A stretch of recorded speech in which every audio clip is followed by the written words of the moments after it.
Hi, my name's Joe Murray. I'm a project manager at ICS Cool Energy. Working in partnership with Vinci at the Princess Royal University Hospital, we replaced 3 chillers that were part of the critical theatre plant.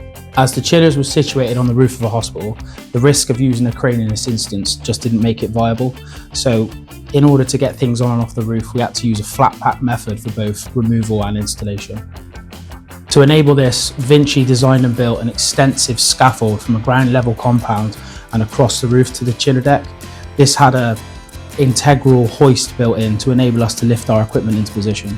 Before the work began, we had to install 3 of our higher chillers. Each one of those was 600 kilowatts, and that enabled us to maintain the critical plant throughout the hospital for the full duration of the project. I'm Steve Norris, I'm a service engineer, and myself and another service engineer, Mark Ross, we were responsible for the flat packing and the rebuild of 2 of the chillers at the Orpington project.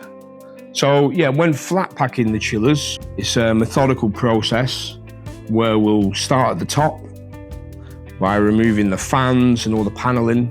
Whilst this is happening, we're removing the gas or the refrigerant from the system. Methodically remove each piece and label it up for ease of putting it back together.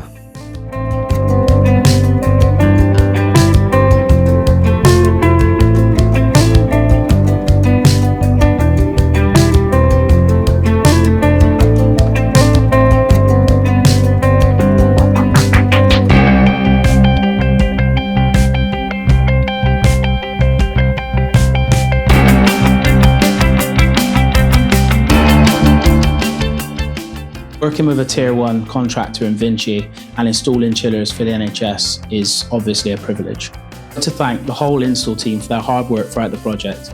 This was a difficult installation and something ICS Cool Energy should be very proud of as a whole.